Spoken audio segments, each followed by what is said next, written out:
tayo dumadating lagi sa Feast of Unleavened Bread.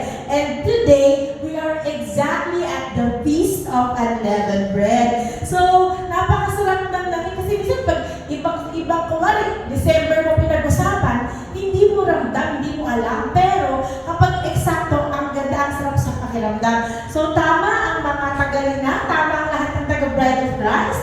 Yan po yung 7 feasts of the Lord. Gaya natin, lagi natin sinasabi, Passover, ang kamatayan ng Panginoong Hesus, ang unleavened bread, ang kanya pong sa libingan, burial, yan po yung pagkakalibing niya. First fruits, ito po yung sa linggo, yung kanyang pagkabuhay muli, at Pentecost, ang pagbaba ng banal na Espiritu. Lahat ay fulfilled maliban po sa ating fall feast na ipupulfill pa lamang ng Panginoon. So, ngayon we are at a common ground. Alam natin kung ano ang nakita natin at kung gaano ang paghihirap ng Panginoong Hesus. Minsan kailangan natin makita ito kasi minsan nati-take for granted natin ang suffering ng Panginoon. Hindi po ba? Tama? Jigo and Tito? Right? So, bakit ba? Alam niyo po ba na ang excruciating pain o ang pain na tinatawag na sobrang sakit ay doon nagmula ang word na crucifixion? Excruciating. Kapag sinabi excruciating, mamatay-matay ka na sa sakit. So, yun po, dyan po yan nanggaling. Pero bakit nga ba ganito ang pinagdaanan? Tandaan po ninyo na ang mga Roman soldiers ay inuutusan lamang na, kagaya na napanood natin, magbugbog at magpahirap at magpako sa krus. Ito po yung pamamaraan ng mga Romano noon upang magparusa ng mga makasalanan. And mind you, ang mga soldiers na ito ay wala na pong konsyensya. Kasi po, lagi-lagi nila itong ginagawa, hindi na po sila nakakapektuhan. Kita naman ninyo sa depiction ng movie. Pero ito po ay kapag sinabi mo, hagupitin, hinahagupitin talaga nila ng walang awa at walang habag. No? Kasi nga po, sila po ay ginawa sa ganyang klaseng trabaho. So hindi ka makakaano na, hinaan mo na kasi nasasaktan si Yeshua. Hindi ganun eh. Talagang itodo pa nila, ganoon po. Ito yung ginamit, ang tawag po sa ginamit sa Panginoon, whip or flagrum. Ang pagkakain po ng flagrum po kasi, nakita din naman ninyo na sa dulo, nun pong panghataw, mayroon pong mga kamay na kumakapit.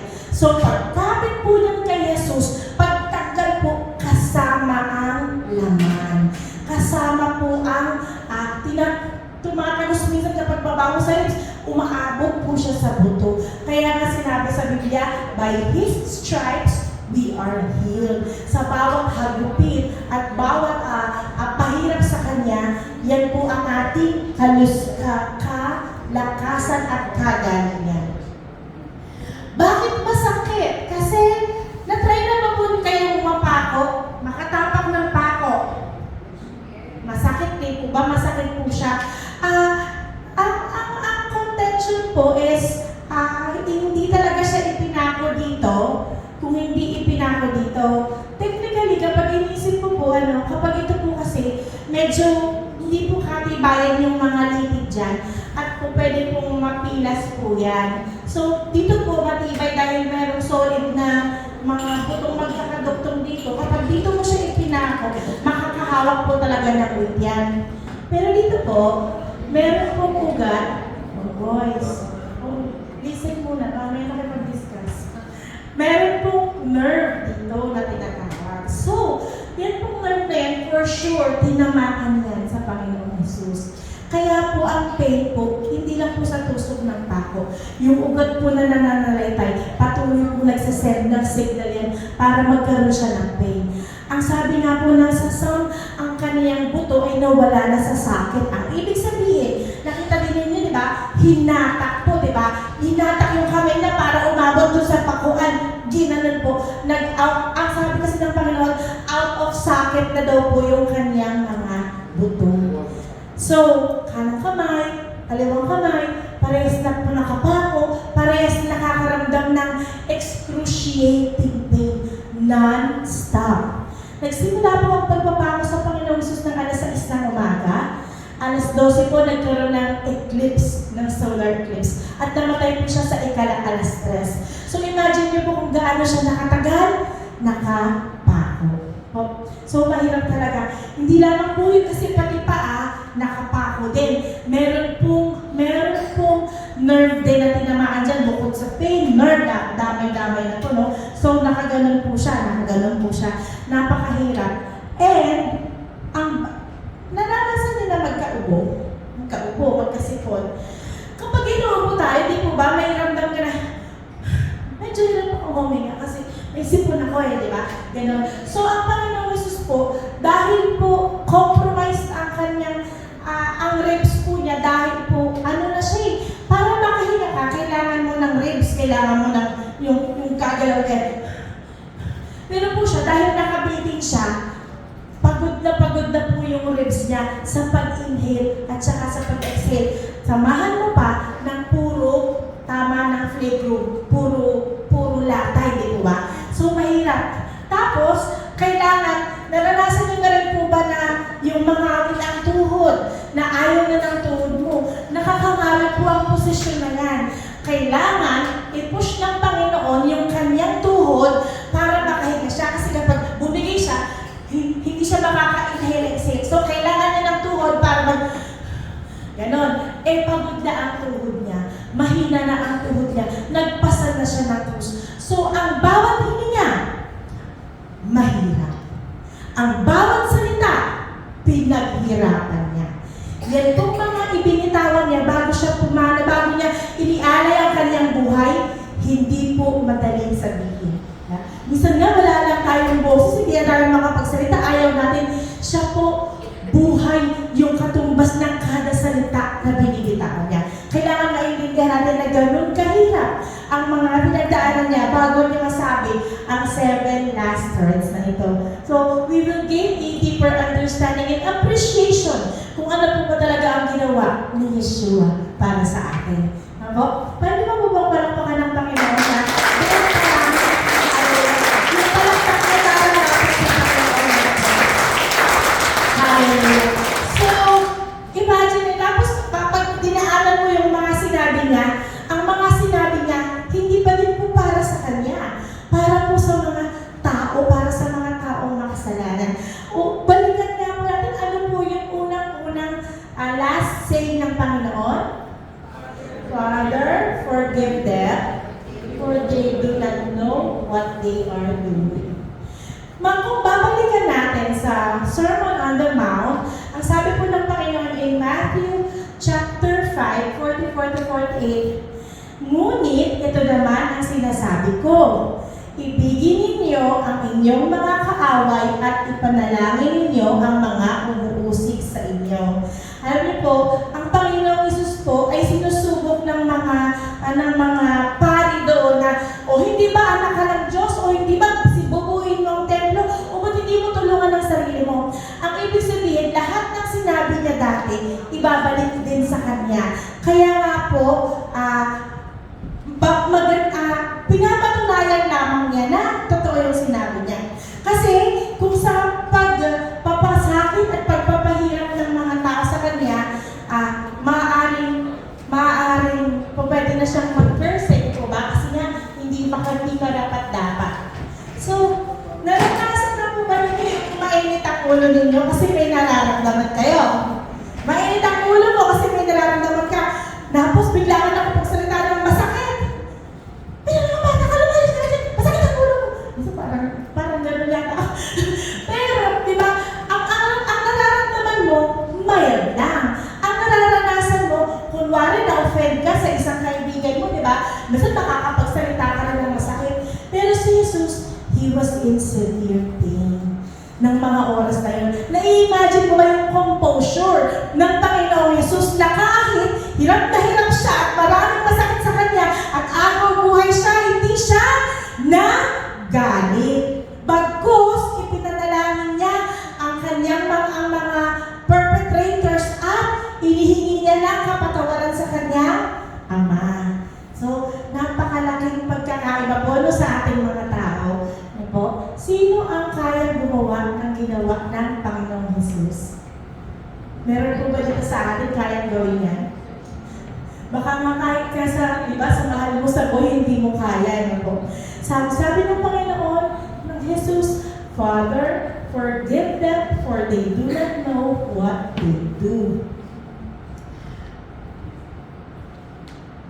Hindi natin kayang gawin ang ginawa ng Panginoong Jesus sa atin, tama?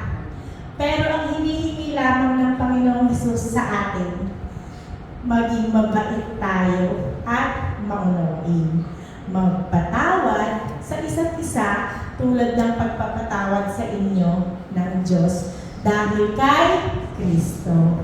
So, hindi natin kayang gawin ang ginawa ng Panginoong Jesus sa atin, para sa ibang tao, di ba? Pero yung hinihingi niya bilang pag-respond dun sa kanyang kabutihan, maging mabait, maunawain, at mapagpatawad. Madalas na isipin natin ang mga ganitong bagay, ano po, dahil sa mundo na parang ang daming stress, kanina nalaman ko yung gasol 1.6 na, naging 800 lang. Nakaka-stress, tapos diba, pag nakita mo kayo nagsasayang ng gas, nakakainis para lang, maraming stress sa mundo, di po ba? Pero sa mga mababaw pa nga yung stress na yun eh. The least we could do is maging mapagpatawad, maging mapagpasensya, at maging maunawain sa ating mga mahal sa buhay at sa ibang tao sa paligid natin. Ano po ang paborito ninyong verse na salita na iniwanan ng Panginoon? May paborito po ba kayo? Ako po ang paborito ko doon yung it is finished. Kayo po, meron po ba kayong paborito doon? Napakaganda po ng pangalawang sinabi niya. So, ang pangalawang sinabi po niya ay, assuredly, basahin natin na, I say to you, today you will be with me in paradise. Ano niyo po ba na napakagandang picture dito ng kaligtasan? Alam niyo po kung bakit? Kasi po itong magnanakaw na to, malamang kagabi, yung isang araw, ay nahuli sa pagnanakaw. Di ba ba? Ang ibig sabihin, talagang masamang tao po talagang gumagawa ng masama. Wala siya sa church. Wala siya sa church. Ibig sabihin, ang pagpapatawad ng Panginoon, walang kinikilalang panahon at sitwasyon. Basta lumapit lamang sa Kanya. Imagine, nandun na siya nakapako sa krus, paparusahan na siya, halos papatayin siya. Actually, papatayin siya. Kasi po, malapit na po nung magsabat eh. Ang kailangan, wala nang nakapako sa krus. Natatandaan ninyo, binali yung tuhod ng dalawa. Binali ang tuhod ng dalawa para hindi makatulak ang tuhod, para mas mabilis mamatay. So, ang Panginoong Jesus, hindi nila nabali ang tuhod dahil prophecy yun ng Panginoon. Ang sabi ng Panginoon in Psalm 22:18, ang sabi niya, walang anumang butong nabali sa Kanya.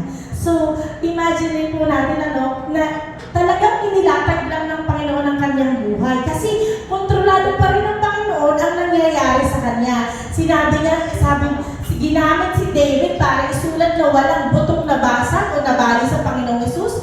Tapos, kung dumating yung Panginoong Jesus, wala nang nabasag o nabali sa Kanya. Napakahusay ng Panginoon, napakagaling po talaga niya. So, yun po ang purpose. Pero, di ba dalawa ang magnanakaw, di po ba? Yung tinukha ng crow, tsaka po yung humingi ng tawad. So, ang dalawang magnanakaw na to had the same chance. Equal chance, tama po? Parehas po eh. Ang sabi kasi ng Panginoon, ano nga po ba ang verse na John 3:16? For God so loved the world,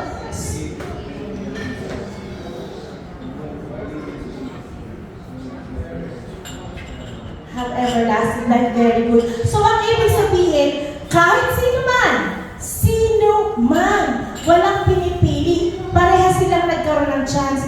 Whosoever. Ang ibig sabihin, kung sino ang maniwala, ang problema nga lang, hindi ang lahat naniniwala.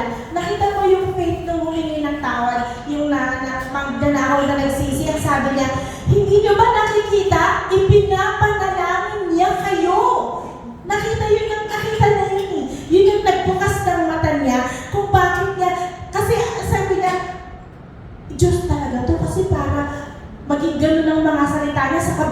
ginagawa. So, nabuksan ang mata niya, pero yung kabila, hindi. But still, salvation was available for everyone. Parehas silang nandoon.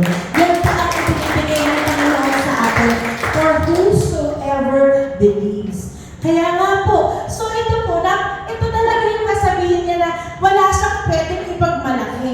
Minsan kasi nagmamalaki tayo na tayo ay tumutulong, naglilingkod, nagsuserve, nagbibigay. Ito po talaga yung genuinely sapagkat dahil sa kagandahang loob ng Diyos, kayo ay naligtas. Sa pamamagitan ng pananampalataya at ito'y kaloob ng Diyos at hindi mula sa inyong sarili. Hindi ito bunga ng inyong mga gawa kaya't walang maipagmamalaki sino man. Ito po yung perfect na talagang wala kang maipagmamalaki at lahat naman po tayo ay walang maipagmamalaki sa Panginoong Hesus, di ba? Kasi ang sabi po ng Panginoong Hesus na parito siya upang tawagin ng hindi upang tawagin ng mga matuwid kung hindi ang mga makasalanan upang sila ay magsisi. Tayo pong lahat ay makasalanan, tama? At tayo pong lahat ay nagsisi na ba? Amen.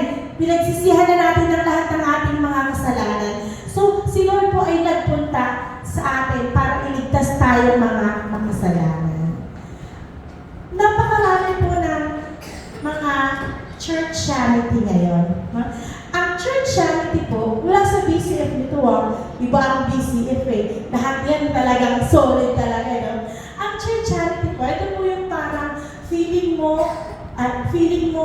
mas mataas ka kasi lagi kang nagsisimba, nasa church ka, nagsiserve ka, naglilingkod ka, nag-work ka kay Lord. Parang nagiging idolatry mo na kasi taong simbahan ka na eh, di ba? Yan ang taong simbahan ka na. Parang feeling mo, meron ka nang nagawa sa kaligtasan mo dahil ka taong simbahan ka na. Kaya kailangan mag-iingat tayo. Tandaan natin, walang sino ba makapagmamalaki sa harapan ng Panginoon. Mag-ingat po tayo kasi na-infiltrate talaga ang church na po. So we have, ano yung first? Forgive them. Next? Assuredly, I say to you. Ang pangatlo po ay? I thirst. Hindi, ano po yung huli? Actually po, minsan po, mayroong yung pagkakasunod-sunod niya, hindi naman po talaga, kasi iba-iba ng account rin po yung mga apostles eh. Pero ang isusunod po natin is, woman, behold your son. Woman, behold your son. And he said to the disciple, behold your mother. Bakit kaya hindi, Nay, bantayan mo ang kapatid ko. Kapatid, bantayan mo si Nay, ha? Ba't hindi ganun, ano po?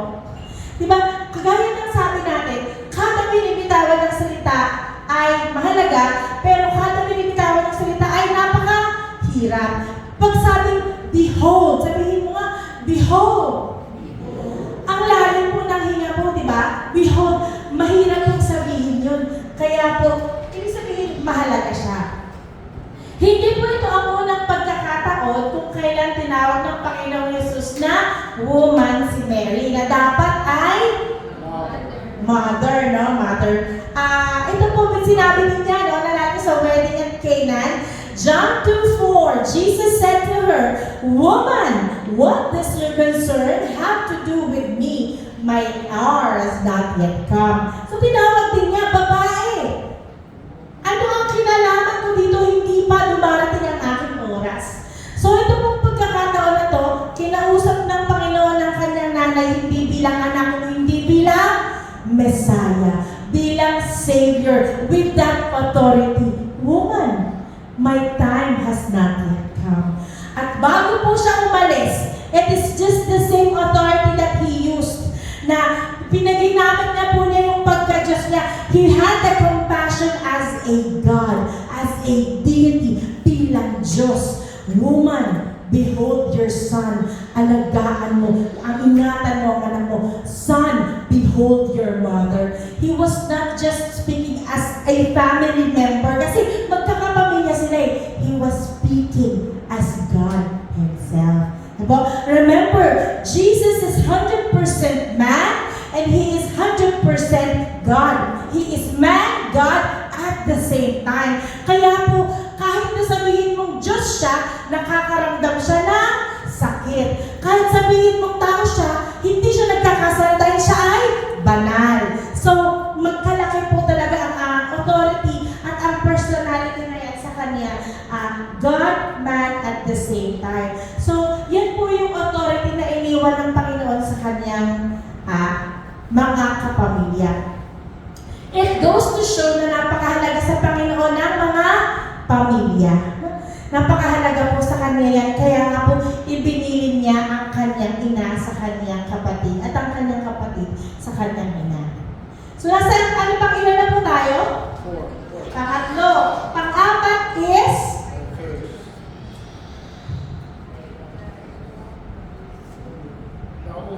nauuhaw. Pero dadaan muna tayo sa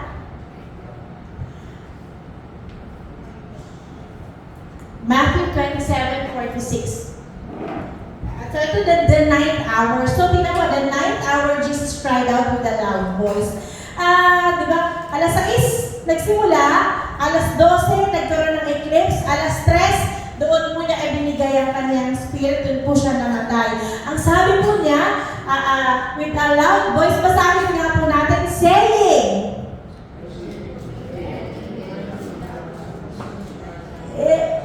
pero ang sabi sa movie, di ba, Ilahi, lama sa baktani. Yan yun po ang sinabi, di ba? Pero po, kasi minsan may Aramaic, Hebrew, pero same po siya, my God, why have you forsaken me? Maisip niyo po ba ang mga, ano po, pag pinag-isip kita ng kasalanan ngayon, in your mind, sige nga, mag-isip ka ng isang kasalanan, feeling mo yung worst, yung pinakamalala, isipin mo yung pinakamalala. May naisip ka na? Pinakamalala, no? Yung Epstein files, yung mga kumakain ng bata, nag-aalay ng bata, uminom ng dugo ng bata, di ba? Isipin mo, yan po yung mga, lahat ng inisip niyong kasalanan, yan po yung kasalanan, karga-karga ng Panginoong Hesus sa mga oras na yun. Yan po yung karga-karga niya, yung mga kasalanan na yan na iniisip natin. So, handyan na po lahat, idolatry, pati po yung mga pangbabastos sa paggaya, sa pagpapako, yung pag-ulit sa ginawa ng Panginoon, yun pong mga bagay na hindi naman niya inutos pero ginagawa natin. Kasama na po yun sa mga dinala niyang kasalanan. Ang sabi in 1 Peter chapter 2 verse 24, who Himself bore our sins in His own body on the tree. Ang tree po ay ang krus. Cursed is the man who is hung on a tree. O isinumpa ang tao na nakasabit sa puno. Si Jesus po yun. He Himself bore our sins in His own body. So, ang kasalanan ng tatay, ang kasalanan ni Brother Louie, ang kasalanan ni Pastor, ang kasalanan ko, ni Tita Ari, ni Tito Kenneth, lahat yun ay nasa katawan ng Panginoong Hesus ng mga oras na yun. Siya kasi ay walang kasalanan. Walang kasalanan ng Panginoong Hesus. Pero ng mga oras na yun, kinarga niya lahat ang kasalanan ng Panginoong Hesus. At ito ang naging dahilan o naging sanhi kung bakit hindi siya tinignan o nang tinitingnan ng Panginoon. Ang sabi in Habakkuk 1:3, you are of purer eyes than to behold evil. Ang ibig sabihin, hindi masyadong puro at banal ang iyong mata, kaya hindi mo kayang tingnan ang kasalanan. You cannot look on wickedness. Hindi mo rin kayang tingnan ang kabuktutan. Yan po ang, dahil sa sobrang kabanalan ng Panginoong Diyos, ang sabi nga po niya, ang kasalanan ay naglalayo sa atin mula sa Diyos. So, nung mga panahon na nasa krus siya at ang lahat ng kasalanan ay kinarga niya mula noon